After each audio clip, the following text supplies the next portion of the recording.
എന്തുപറ്റി?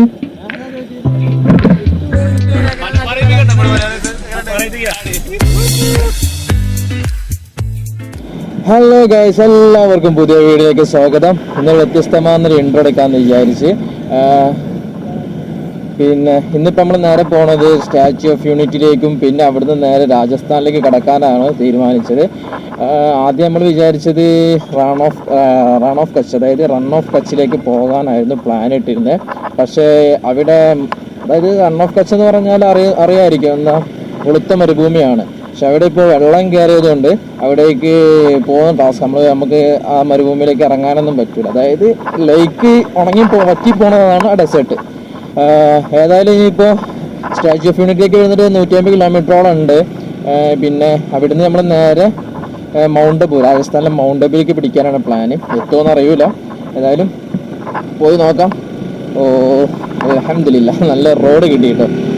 ഇതുവരേക്കും മുഷിഞ്ഞ റോഡായിരുന്നു. വണ്ടി അങ്ങോട്ടും ഇങ്ങോട്ടും ഒക്കെ ചാടിച്ച് ഫുള്ള് ചളി തെറിച്ച് ഒക്കെ ആയിട്ടുള്ള റോഡായിരുന്നു. ഇനിയിപ്പോൾ ഏതായാലും നമ്മൾ നേരെ പോണത് സ്റ്റാച്യു ഓഫ് യൂണിറ്റി. ഈ റോഡ് എത്ര കിലോമീറ്ററോളം ഉണ്ടോയെന്ന് ഒരു ഐഡിയ ഇല്ല. അപ്പോൾ നമുക്ക് ഓരോ കാഴ്ചകൾ കണ്ടിട്ട് അങ്ങനെ പോവാം.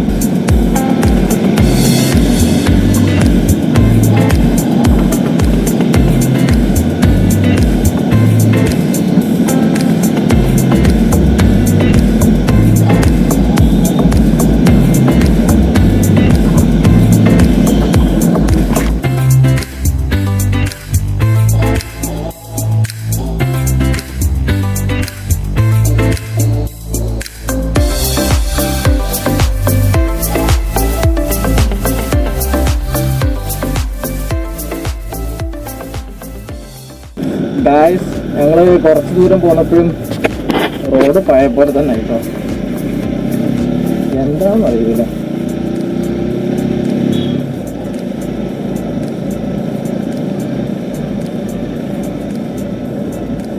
റോഡിന്റെ കഥ വളരെ ദയനീകരം. ആ സുരേട്ടൻ എന്തോ വീണല്ലോ.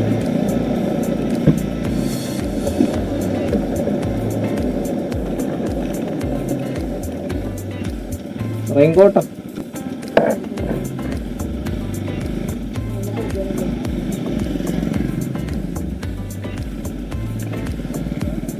അത് കണ്ട് പഞ്ചിക്കൂടി പോന്ന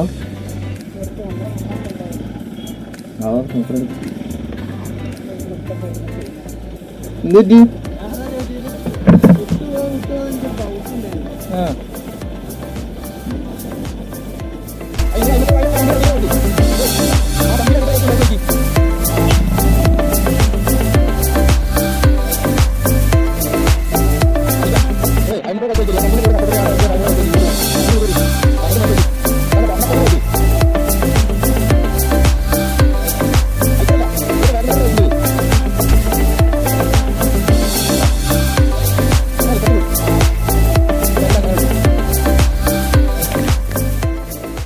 ready?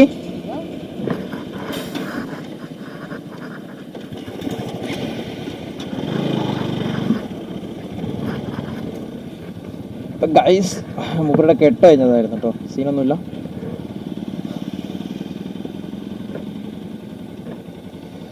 ഇനിയിപ്പോൾ ഏതായാലും ദൂരം ഇഷ്ടം പോലെ, പക്ഷെ റോഡിൻ്റെ അവസ്ഥയാണ് സഹിച്ചുകൂടാത്തത്.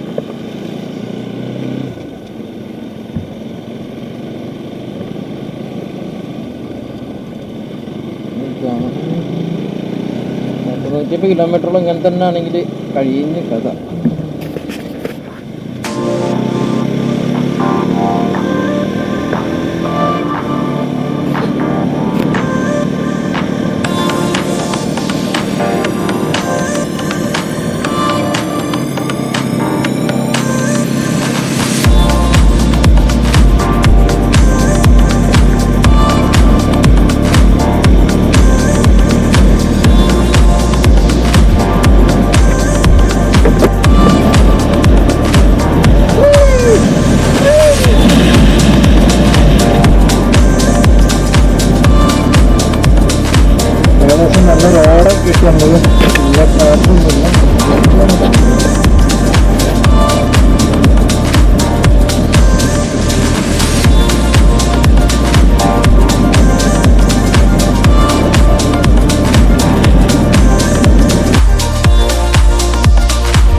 ഇങ്ങനെയൊക്കെ പോയാൽ കാണാൻ എന്ത് ഭംഗിയാണ്.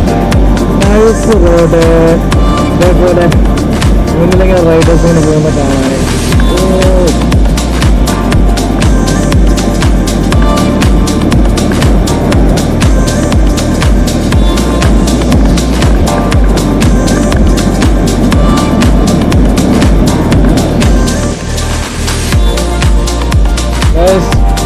കാണുന്നുണ്ടോ അറിയില്ല. ആ കാണുന്നതിൻ്റെ അടുത്തേക്കാണ് നമ്മൾ പോണത്. ഇതാണ് Statue of Unity. Sardar Vallabhbhai പട്ടേലിൻ്റെ സ്റ്റാച്യു ആണ് കാണുന്നത് കേട്ടോ. ഇനി നമുക്ക് ഇവിടുന്ന് ഒരു 5 കിലോമീറ്റർ 5.5 കിലോമീറ്ററും കാണിക്കുന്നുണ്ട്. എന്താ വെച്ചാൽ റോഡ് അങ്ങനെ ചുറ്റി വളഞ്ഞിട്ടാണ് പോണത്. ഏകദേശം ഒരു 10 ആകുമ്പോൾ കിടത്തും. ഒരു 10:15. 3000 കോടി ആട്ടോ ഉണ്ടാക്കാനുള്ള ചിലവ്. അത് വരുന്ന വഴിക്ക് ഞങ്ങളെ സൂറത്ത് നിന്ന് ഇങ്ങോട്ടുള്ള റോഡിന് അതിന് 2 കോടി 5 കോടി കൊടുത്താൽ റോഡ് മൊത്തം നന്നാവുമായിരുന്നു. പക്ഷെ ഇങ്ങനെ ഒരു സ്റ്റാച്യു ഉണ്ടാക്കേണ്ടത് തന്നെയാണ്. അവിടെ ഇനി ടിക്കറ്റ് കൗണ്ടർ ഉണ്ട്, ഓൺലൈനിലാണെന്നൊക്കെ പറയുന്നത്. അതിൽ അവിടെ എത്തിക്കാൻ രീതിച്ച് ഞാൻ പറഞ്ഞുതരാം കേട്ടോ. സ്റ്റാച്യു ഓഫ് യൂണിറ്റിൻ്റെ പാർക്കിങ്ങിലുള്ളത്. ഇവിടെ കുറേ റെസ്ട്രിക്ഷനും കാര്യങ്ങളൊക്കെ ഉണ്ട്. നമ്മൾ ബൈക്കായിട്ട് നേരെ സ്റ്റാച്യു ഓഫ് യൂണിറ്റിൻ്റെ അവിടേക്ക് പോകാൻ പറ്റില്ല. ഇവിടുന്ന് അവരൊരു ബസ്സും കാര്യങ്ങളൊക്കെ ഉണ്ട്, അവിടേക്ക് പോകണം. പിന്നെ ടിക്കറ്റ് നിരക്ക് 3 തരത്തിലുള്ളത്: 150, 350, 1050. 150 ആണെങ്കിൽ ജസ്റ്റ് ഒന്ന് താഴെ നിന്ന് സ്റ്റാച്യു ഒന്ന് കണ്ട് റിട്ടേൺ പോരാ. 350 ആണെങ്കിൽ അതിനുള്ളിൽ കയറിയ ഗാലറി ഇരുന്ന് അതിൻ്റെ കാഴ്ചകളൊക്കെ ഒന്ന് കണ്ടുപോരാ. 1050 ആണെങ്കിൽ മൊത്തമായിട്ട് കണ്ട്, അതായത് അതിനുള്ള മുതലുണ്ട് സംഗതി. 3000 കോടി നിർമ്മിച്ചൊരു സംഗതി ആണെങ്കിൽ അതിന് മൊത്തമായിട്ട് കാണാൻ 1500 രൂപ ടിക്കറ്റ് ഒരാൾക്ക് റേറ്റ് വരുന്നുണ്ട്. ഇനിയിപ്പോൾ ഇവിടുന്ന് നമ്മൾ നേരെ പോകാനുള്ളത് ബസ്സിൽ കയറിയിട്ട് വേണം പോകാൻ. ഇതേപോലെ പാർക്കിങ്ങും കാര്യങ്ങളൊക്കെ ഇവിടെ എല്ലാവരും വണ്ടികളും വെച്ചിട്ട് വേണം പിന്നെ ബസ്സിൽ കയറിയിട്ട് പോകാനുള്ളത്. അപ്പോൾ ഏതായാലും നമ്മൾ പോകുന്ന റൂട്ടും കാര്യങ്ങളൊക്കെ ഭയങ്കര മോശമായിരുന്നു. പിന്നെ ഒരു 10-15 കിലോമീറ്റർ ഓടിയതിന് ശേഷം നമുക്ക് നല്ല റോഡ് കിട്ടിയത്. പിന്നെ ഇവിടുന്ന് അങ്ങോട്ട് ഈ സ്റ്റാച്യു ഓഫ് യൂണിറ്റിൻ്റെ ഇവിടുന്ന് തുടങ്ങിയ റോഡൊക്കെ നല്ല പക്ക ഹൈ ക്വാളിറ്റി റോഡാണ്. നമ്മളിവിടുന്ന് ചോദിച്ചു ഇനി രാജസ്ഥാനോട്ട് നമ്മൾ പോകാനുള്ള പ്ലാൻ ഉള്ളത്. അപ്പോൾ അവിടുന്ന് ചോദിച്ചപ്പം പറഞ്ഞ് ഇനി രാജസ്ഥാനോട്ടുള്ള റോഡ് ഹൈവേ നല്ല ക്ലീൻ റോഡാണെന്ന് പറഞ്ഞ്. അപ്പോൾ അത് കേൾക്കുമ്പോൾ ഒരു ആശ്വാസമുണ്ട്. ഇനി ഏതായാലും സ്റ്റാച്യു ഓഫ് യൂണിറ്റിലേക്കുള്ള കാഴ്ചകൾ ഏതായാലും നമുക്ക് കാണാം. ഇവിടെ ടിക്കറ്റും കാര്യങ്ങളും ഓൺലൈനിലാണ് എടുക്കാനുള്ളത്. പിന്നെ നമ്മുടെ കാര്യങ്ങളൊക്കെ എന്താ ഹെൽമെറ്റ് ജാക്കറ്റ് ഒന്നും ഉള്ളിലോട്ട് കൊണ്ടുപോകാൻ പാടില്ല. അപ്പോൾ ഇവിടെ ലോക്കേഴ്സും ടിക്കറ്റും കാര്യങ്ങളൊക്കെ ഇവിടെ കാണിക്കണം. പിന്നെ ഹൈ ക്വാളിറ്റി ടോയ്ലറ്റും കാര്യങ്ങളൊക്കെ ഇവിടെ ഉണ്ട്. ഏതായാലും പോയി നോക്കാം. ലോക്കർ ഇവിടെ ഉണ്ട്. അവിടെ നമ്മൾ ടിക്കറ്റ് കാണിക്കണം തോന്നുന്നു, എന്താ അറിയില്ല. ഓൺലൈൻ എടുക്കുന്നവരുണ്ട്, എല്ലാവരും എടുക്കുന്നവരുണ്ട്. ഇവിടെ ഗൈസ് ലോക്കറിൽ പൈസ ഒന്നും വേണ്ട. പിന്നെ അവിടുന്ന് സെക്യൂരിറ്റി പറഞ്ഞ ജാക്കറ്റും കാര്യം കൊണ്ടുപോകാൻ പറ്റില്ല. പക്ഷെ ഇവർ പറയുന്നത് കൊണ്ടുപോയിക്കോളി, പ്രശ്നമൊന്നും. പക്ഷെ നമ്മളേതായാലും ഇനി ചൂടായതുകൊണ്ട് ഇവിടെ തന്നെ വെച്ച് ഇനി അവിടെ എന്താ പറയുക ടിക്കറ്റ് കാണിച്ചു കൊടുക്കണമെന്ന് അറിയില്ല. നമ്മൾ ഓൺലൈനിൽ എടുത്തുകൊണ്ട് ഇനി ഏതായാലും ഇവിടുന്ന് ബസ് ബേ കയറിയിട്ട് വേണം പോകാൻ. അടിപൊളിയായിട്ട് നല്ല വൃത്തിയും കാര്യങ്ങളും നല്ല രീതിയിൽ ഇവരെ കൊണ്ട് നല്ലൊരു ടൂറിസ്റ്റ് മേഖലയായിട്ട് തന്നെ ഇവിടെ വെച്ചിട്ടുണ്ട്. ഇവർ മുടക്കിയ മുതൽ ഇങ്ങനെ തന്നെ അവർ വാങ്ങും.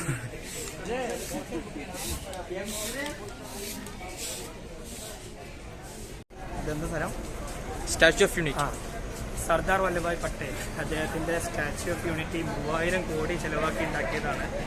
ആ കാര്യങ്ങളൊക്കെ എല്ലാവർക്കും അറിയാലോ. നമ്മളെ നാട്ടിലാണെങ്കിൽ ഒരുപാട് സോളുകളും കാര്യങ്ങളും. ബസ് അടിപൊളിയില്ല, നല്ല രക്ഷയില്ല ദിവസം. AC ബസ്സാട്ടോ. ടിക്കറ്റിന്റെ സർവീസ് എന്തായാലും ബസ് എന്ന് പറഞ്ഞാല് 150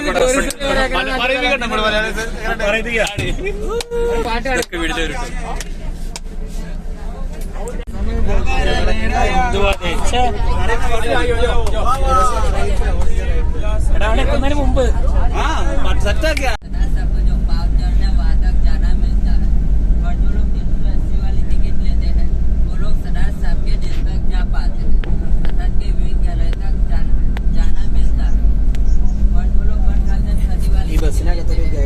ഗൈസ് നമ്മളിപ്പോൾ ഇതാ സ്റ്റാച്യു ഓഫ് യൂണിറ്റി, അതായത് സർദാർ വല്ലഭായ് പട്ടേലിൻ്റെ മോദി സർക്കാർ 3000 കോടി രൂപ കൊണ്ട് പണിത സ്റ്റാച്യു. അത് ഇവിടെ ഇതിന് സ്റ്റാച്യു ഓഫ് യൂണിറ്റി എന്ന് പറയുന്നത്. ഇവിടെ പിന്നെ മാസ്ക് ഒന്നും വലിയ ഇതൊന്നുമില്ല. ഇവിടുന്ന് അങ്ങനെ നടക്കാനുണ്ട്. പിന്നെ ഞാൻ പറഞ്ഞല്ലോ, നേരത്തെ പറഞ്ഞല്ലോ എന്താ ടിക്കറ്റിൻ്റെ ഇതിൽ 150 രൂപ ജസ്റ്റ് അതിന് കുറച്ചപ്പുറത്തുനിന്ന് ഒന്ന് കാണാൻ പറ്റിയ രീതിക്കേ ഉള്ളൂ. പിന്നെ അതിനുള്ളിൽ പല ജാതി സംഗതികളുണ്ട്. കോഫി ഷോപ്പുണ്ട്, ഹോട്ടലുകളുണ്ട്, അങ്ങനെ കുറേ കാര്യങ്ങളുണ്ട്. ഇവിടെ ഭയങ്കര ഫോട്ടോയും കാര്യങ്ങളൊക്കെ എടുക്കാണ്. സർദാർ വല്ലഭായ് പട്ടേലിൻ്റെ സ്റ്റാച്യു ആണത്. പിന്നെ ഇത് വെക്കാനുള്ള കാരണം എന്താ വെച്ചാൽ ഇദ്ദേഹം ഇന്ത്യയുടെ ഡെപ്യൂട്ടി മിനിസ്റ്റർ ആയിരുന്നു. പിന്നെ പോരാത്തതിന് ഇന്ത്യയുടെ ഉരുക്ക് മനുഷ്യൻ എന്ന പേരിൽ അറിയപ്പെട്ട ഒരാളാണ്. അതുകൊണ്ടൊക്കെ തന്നെയാണ് ഇത്രയും ചിലവഴിച്ചിട്ട് ഈ ഒരു സ്റ്റാച്യു ഇവിടെ നിർമ്മിക്കാൻ കാരണം. പിന്നെ പറയണ്ടല്ലോ, ഈ ലോകത്തിലെ തന്നെ ഏറ്റവും വലിയ സ്റ്റാച്യു എന്നുള്ളൊരു ബഹുമതി ഇപ്പോൾ ഇതിനുണ്ട്. ഒക്ടോബർ 31, 2013 ഇതിൻ്റെ വർക്ക് തുടങ്ങിയത്. അതേപോലെ തന്നെ ഇതിൻ്റെ വർക്ക് കംപ്ലീറ്റ് ആയത് ഒക്ടോബർ 30, 2018. അതായത് 5 വർഷം പിടിച്ചു ഈ ഒരു സ്റ്റാച്യുവിൻ്റെ വർക്ക് ഫുള്ളായിട്ട് തീരാൻ. പിന്നെ ഇത് ഓപ്പണായി കൊടുത്ത് തന്നെ 31, അതായത് ഇത് ഇവിടുത്തെ എൻട്രൻസ് ആട്ടോ. ഇവിടെ ചെക്കിങ്, നമ്മൾ ടിക്കറ്റും കാര്യങ്ങളൊക്കെ ചോദിക്കുന്നുണ്ട്. നമ്മൾ പാർക്ക് ചെയ്തെടുത്തുനിന്ന് കുറച്ച് ദൂരം നടക്കാനുണ്ട്. ഇവിടെ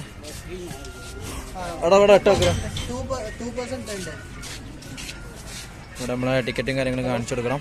അങ്ങനെ ഭയങ്കര എന്താ പറയുക, റെസ്ട്രിക്ഷൻ, ഭയങ്കര ചെക്കിങ് ആയിരുന്നു. അതായത് പട്ടാളക്കാർ ആദ്യമായിട്ട് ഇത്രയും ചെക്കിങ്ങിനോട് ഉള്ളിലൊക്കെ വരുന്നത്. ഈ ഒരു സ്കാനിങ്ങും നമ്മളെ മൊത്തം സ്കാൻ ചെയ്ത് നമ്മളെ ദേഹത്ത് എന്തൊക്കെയുള്ളത് അതുവരെ ആ സ്കാനിങ്ങിൽ കുടുങ്ങിയിട്ടുണ്ട്.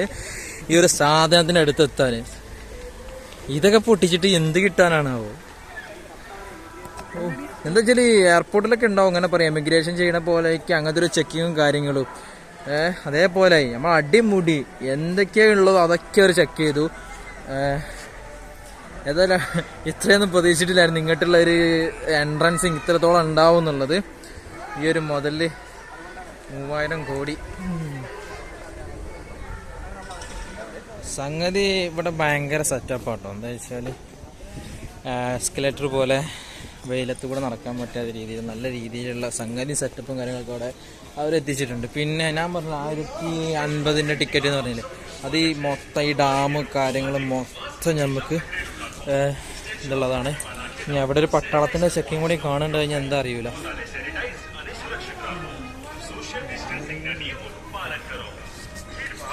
ടാറ്റാ.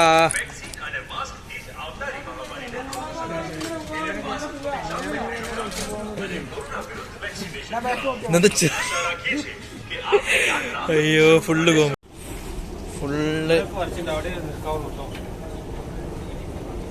സ്കാട്ടർ നമ്പർ നോക്കി തുറക്കുക. ഇതിനെ നേരെ താഴെ ചെയ്തിട്ട് നമ്മളിതിൻ്റെ നേരെ താഴെയാണ്. ഇത് മുട്ടി നോക്കിയിട്ട് ഇതൊരു മെറ്റലിനെ പോലെ, പക്ഷെ ഇതിനുള്ളിൽ കയറട്ടോ. 1050 ടിക്കറ്റൊക്കെ എടുത്തു കഴിഞ്ഞാൽ ഇതിൻ്റെ ആ ടോപ്പിൻ്റെ ഒരു ഇത് കാണുന്നുണ്ടെന്ന് അറിയില്ല, അതിൽ കൂടെ നടന്നു പോണതൊക്കെ കാണാം. ഇതിനെ കൂടെ കയറാൻ പറ്റും. ഏതായാലും അടിപൊളി. ഇതിൻ്റെ ചെരുപ്പിനെ താഴെ വരുള്ളൂ നമ്മളിത് കേട്ടോ. അടിപൊളി. അപ്പോൾ ഗൈസ്, നമ്മൾ സ്റ്റാച്യുവിൻ്റെ അവിടെ നിന്ന് പോകുന്നു. ഇനി നമ്മൾ വഡോദര വഴി മൗണ്ട് അബു രാജസ്ഥാനെ പിടിക്കാനുള്ള പരിപാടിയാണ്. ഇപ്പോൾ ടൈം ഏകദേശം 1:30 ആയിട്ടുണ്ട്. 400 കിലോമീറ്റർ ഓടാണ്ട്, ഏകദേശം നമ്മളൊരു 300 കിലോമീറ്റർ ഓടാനുള്ള പ്ലാൻ ഉണ്ട് ഇപ്പോൾ. ഇനി നമുക്കൊരു പിറ്റ് സ്റ്റോപ്പും കാര്യങ്ങളൊക്കെ, കുറച്ച് പേർക്ക് തെർമലും കാര്യങ്ങളൊക്കെ വാങ്ങാനുണ്ട്. അതൊക്കെ ആയിട്ട് പോകണം. എന്നുവെച്ചാൽ ഇനിയിപ്പോൾ ഇവിടുന്ന് ചൂടുണ്ട്. ഇതുവരേക്കും മഴയായിരുന്നു, ഇവിടെയൊക്കെ നല്ല വെയിലാണ്. ഞാൻ ഗ്ലൗസൊക്കെ കയ്യുമ്പോൾ കയറ്റി സെറ്റായി. ഇനിയിപ്പോൾ വഡോദര പോണ റൂട്ട് അടിപൊളിയാണെന്നൊക്കെ പറഞ്ഞു കേട്ടത്. ഇനി ഏതെങ്കിലും പോകുന്ന ഓരോ കാഴ്ചകൾ ഇങ്ങനെ കാണാം.